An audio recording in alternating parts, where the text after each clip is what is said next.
ഉൽപ്പത്തി പുസ്തകം 42 അധ്യായം. ഈജിപ്തിൽ ധാന്യമുണ്ടെന്ന് യാക്കോബ് മനസ്സിലാക്കി. അപ്പോൾ യാക്കോബ് തൻ്റെ മക്കളോട് പറഞ്ഞു, നിങ്ങളെന്താണ് പരസ്പരം നോക്കി നിൽക്കുന്നത്? തുടർന്ന് അദ്ദേഹം പറഞ്ഞു, ഇതാ ഈജിപ്തിൽ ധാന്യമുണ്ടെന്ന് ഞാൻ കേട്ടു. അവിടെ ചെന്ന് നമുക്ക് വേണ്ടി ധാന്യം വാങ്ങുവിൻ. അങ്ങനെ നാം ജീവിക്കട്ടെ, നമ്മൾ മരിക്കാതിരിക്കട്ടെ. ഈജിപ്തിൽ നിന്ന് ധാന്യം വാങ്ങാനായി ജോസഫിൻ്റെ 10 സഹോദരന്മാർ ഇറങ്ങിത്തിരിച്ചു. അവനെന്തെങ്കിലും അപകടം പിണഞ്ഞെങ്കിലോ എന്ന് പറഞ്ഞ് യാക്കോബ് ജോസഫിൻ്റെ സഹോദരനായ ബെഞ്ചമിനെ അവൻ്റെ സഹോദരന്മാരോടുകൂടെ അയച്ചില്ല. അങ്ങനെ ധാന്യം വാങ്ങാൻ പോകുന്നവരുടെ കൂട്ടത്തിൽ ഇസ്രായേലിൻ്റെ മക്കളും പോയി. കാരണം കാനാൻ ദേശത്തും ക്ഷാമമായിരുന്നു. ജോസഫായിരുന്നു ആ നാട്ടിലെ മേലധികാരി. അവനാണ് നാട്ടുകാർക്കെല്ലാം ധാന്യം വിറ്റിരുന്നത്.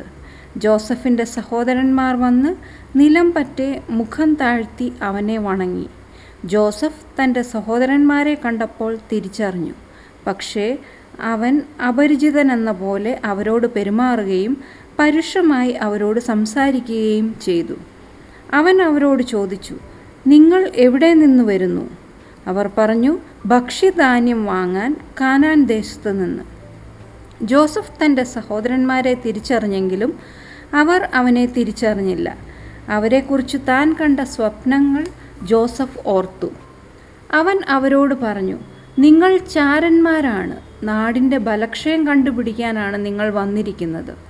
അവർ അവനോട് പറഞ്ഞു, അല്ല എൻ്റെ യജമാനനെ, അങ്ങയുടെ ദാസന്മാർ വന്നിരിക്കുന്നത് ഭക്ഷ്യധാന്യം വാങ്ങാനാണ്. ഞങ്ങളെല്ലാവരും ഒറ്റയാളുടെ മക്കളാണ്. ഞങ്ങൾ സത്യസന്ധരാണ്. അങ്ങയുടെ ദാസന്മാർ ചാരന്മാരല്ല.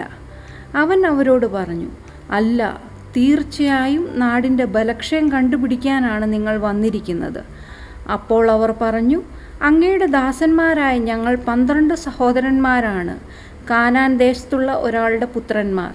ഇതാ ഇളയവൻ ഇന്ന് ഞങ്ങളുടെ പിതാവിൻ്റെ കൂടെയാണ്, എന്നാൽ ഒരുവൻ ഇല്ലാതായി.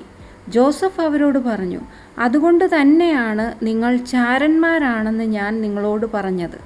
ഇതിനാൽ നിങ്ങൾ പരിശോധിക്കപ്പെടും. നിങ്ങളുടെ ഇളയ സഹോദരൻ ഇവിടെ വന്നിട്ടല്ലാതെ ഫറവോയുടെ ജീവനാണെ നിങ്ങൾ ഇവിടം വിട്ടു പോവുകയില്ല. നിങ്ങളുടെ സഹോദരനെ കൊണ്ടുവരാനായി നിങ്ങളിൽ നിന്ന് ഒരുവനെ അയക്കുവിൻ. അപ്പോൾ നിങ്ങളാകട്ടെ തടവിലായിരിക്കും. അങ്ങനെ നിങ്ങളുടെ വാക്കുകൾ സത്യമോ എന്ന് തെളിയിക്കപ്പെടട്ടെ. അങ്ങനെയല്ലെങ്കിൽ ഫറവോയുടെ ജീവനാണെ നിങ്ങൾ തീർച്ചയായും ചാരന്മാരാണ്. അവൻ അവരെ 3 ദിവസം തടങ്കലിൽ സൂക്ഷിച്ചു. 3-ാം ദിവസം ജോസഫ് അവരോട് പറഞ്ഞു, ഇത് ചെയ്യുവിൻ, എങ്കിൽ നിങ്ങൾ ജീവിക്കും. ദൈവത്തെ ഭയപ്പെടുന്നവനാണ് ഞാൻ. നിങ്ങൾ സത്യസന്ധരാണെങ്കിൽ നിങ്ങളുടെ ഒരു സഹോദരൻ കാരാഗൃഹത്തിൽ ബന്ധനസ്ഥനായാൽ മതി. നിങ്ങൾ പോയി വീടുകളിലെ പട്ടിണിക്ക് ധാന്യം എത്തിക്കുവിൻ. നിങ്ങളുടെ ഇളയ സഹോദരനെ എൻ്റെ അടുക്കൽ കൊണ്ടുവരുവിൻ. അപ്പോൾ നിങ്ങളുടെ വാക്കുകൾ സത്യസന്ധമെന്ന് തെളിയും. നിങ്ങൾക്ക് മരിക്കേണ്ടി വരികയുമില്ല. അവർ അപ്രകാരം ചെയ്തു. അവർ തമ്മിൽ പറഞ്ഞു, കഷ്ടം, നമ്മുടെ സഹോദരൻ നമ്മോട് കേണപേക്ഷിച്ചപ്പോൾ അവൻ്റെ പ്രാണസങ്കടം കണ്ടിട്ടും ചെവി കൊടുക്കാതിരുന്ന നമ്മൾ അവനെ പ്രതി അപരാധികളാണ്. അതുകൊണ്ടാണ് നമുക്ക് ഈ ദുരിതം വന്നിരിക്കുന്നത്. അപ്പോൾ റൂബൻ ഇപ്രകാരം പ്രത്യുത്തരിച്ചു, കുട്ടിക്കെതിരെ തെറ്റു ചെയ്യരുതെന്ന് ഞാൻ നിങ്ങളോട് പറഞ്ഞതല്ലേ? എന്നാൽ നിങ്ങൾ കേട്ടില്ല. ഇതാ അവൻ്റെ രക്തം തന്നെ പക വീട്ടുകയാണ്. ജോസഫിന് അത് മനസ്സിലാകുന്നുണ്ടെന്ന് അവർ കരുതിയില്ല. കാരണം അവർക്കിടയിൽ ഒരു ദ്വിഭാഷിയുണ്ടായിരുന്നു. അവൻ അവരിൽ നിന്ന് വിട്ടുമാറിക്കരഞ്ഞു. അവരുടെ പക്കൽ തിരിച്ചെത്തി അവരുമായി സംസാരിച്ചു. തുടർന്ന് അവരുടെ കൂട്ടത്തിൽ നിന്ന് ശിമയോനെ പിടിച്ച് അവരുടെ കൺമുമ്പിൽ വച്ചു ബന്ധിച്ചു. ഓരോരുത്തൻ്റെ ചാക്കിലും അവനവൻ്റെ പണം തിരികെ വയ്ക്കാനും യാത്രയ്ക്ക് വേണ്ടത് അവർക്ക് കൊടുക്കാനും ജോസഫ് കൽപ്പിച്ച പ്രകാരം അവരുടെ ഭാണ്ഡങ്ങളിൽ അവർ ഗോതമ്പ് നിറച്ചു. അങ്ങനെയാണ് അവൻ അവരോട് ചെയ്തത്. ധാന്യം തങ്ങളുടെ കഴുതകളുടെ പുറത്ത് കയറ്റി അവർ അവിടെ നിന്ന് യാത്ര തിരിച്ചു. വഴിയമ്പലത്തിൽ വച്ച് ഒരുവൻ കഴുതയ്ക്ക് തീറ്റ കൊടുക്കാൻ ചാക്ക് തുറന്നപ്പോൾ തൻ്റെ പണം കണ്ടു. ഇതാ അത് ചാക്കുകെട്ടിൻ്റെ വായ്ഭാഗത്ത്. അവൻ തൻ്റെ സഹോദരന്മാരോട് പറഞ്ഞു, എൻ്റെ പണം തിരിച്ചെത്തിയിരിക്കുന്നു. ഇതാ അത് എൻ്റെ കെട്ടിൽ തന്നെയുണ്ട്. അപ്പോൾ അവരുടെ ഹൃദയം ഇടിഞ്ഞുപോയി. അവർ ഭയം കൊണ്ട് വിറച്ച് പരസ്പരം പറഞ്ഞു, എന്താണ് ദൈവം നമ്മോട് ഈ ചെയ്തിരിക്കുന്നത്? കാനാൻ ദേശത്ത് തങ്ങളുടെ പിതാവായ യാക്കോബിൻ്റെ അടുത്ത് വന്നെത്തിയപ്പോൾ തങ്ങൾക്ക് സംഭവിച്ചതെല്ലാം അവർ അദ്ദേഹത്തോട് ഇപ്രകാരം വിവരിച്ചു. ദേശാധിപനായ ആൾ ഞങ്ങളോട് പരുഷമായി സംസാരിച്ചു. നാടിനെ ഒറ്റുനോക്കാനെത്തിയവരായി അയാൾ ഞങ്ങളെ കണക്കാക്കി. ഞങ്ങൾ അയാളോട് പറഞ്ഞു, ഞങ്ങൾ സത്യസന്ധരാണ്, ചാരന്മാരല്ല.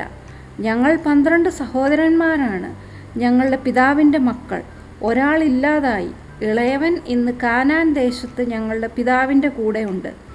അപ്പോൾ ദേശാധിപനായ ആൾ ഞങ്ങളോട് പറഞ്ഞു, നിങ്ങൾ സത്യസന്ധരാണോ എന്ന് ഇതുകൊണ്ട് ഞാൻ മനസ്സിലാക്കും. നിങ്ങളുടെ സഹോദരനായ ഒരുവനെ എൻ്റെ അടുത്ത് നിർത്തുവിൻ. നിങ്ങളുടെ ഭവനങ്ങളിലെ പട്ടിണിക്ക് വേണ്ടത് എടുത്തുകൊണ്ടു പോകുവിൻ. പിന്നെ നിങ്ങളുടെ ഇളയ സഹോദരനെ എൻ്റെ അടുക്കൽ കൊണ്ടുവരുവിൻ.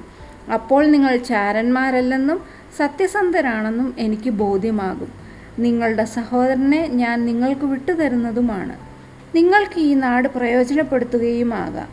അവർ തങ്ങളുടെ ചാക്കുകൾ അഴിക്കുമ്പോൾ അതാ ഓരോരുത്തൻ്റെയും പണക്കിഴി അവനവൻ്റെ ചാക്കിൽ. അവരും അവരുടെ പിതാവും അവരുടെ പണക്കിഴികൾ കണ്ടു ഭയപ്പെട്ടു. അവരുടെ പിതാവായ യാക്കോബ് അവരോട് പറഞ്ഞു, നിങ്ങൾ എന്നെ അനപത്യനാക്കിയിരിക്കുന്നു. ജോസഫ് ഇല്ലാതായി, ശിമയോനുമില്ല. ഇനി നിങ്ങൾ ബെഞ്ചമിനെയും കൊണ്ടുപോകും. എല്ലാം എനിക്കെതിരായി സംഭവിക്കുന്നു. റൂബൻ തൻ്റെ പിതാവിനോട് ഇപ്രകാരം പറഞ്ഞു, ഞാൻ അവനെ അങ്ങയുടെ പക്കൽ തിരികെ കൊണ്ടുവന്നില്ലെങ്കിൽ എൻ്റെ മക്കളെ 2 പേരെയും അങ്ങേക്ക് കൊല്ലാം. അവനെ എൻ്റെ കയ്യിൽ ഏൽപ്പിക്കുക. ഞാൻ അവനെ അങ്ങയുടെ അടുത്ത് തിരികെ കൊണ്ടുവരുന്നതാണ്. അപ്പോൾ അദ്ദേഹം പറഞ്ഞു, എൻ്റെ മകൻ നിങ്ങളുടെ കൂടെ വരികയില്ല. കാരണം അവൻ്റെ സഹോദരൻ മൃതനായി. ഇനി ഇവൻ മാത്രമേ ശേഷിച്ചിട്ടുള്ളൂ. നിങ്ങൾ പോകുന്ന വഴിയിൽ അവന് ആപത്ത് സംഭവിച്ചാൽ നിങ്ങൾ എൻ്റെ വാർദ്ധക്യത്തെ കഠിന ദുഃഖത്തിൽ പാതാളത്തിലേക്ക് തള്ളിവിടുകയായിരിക്കും.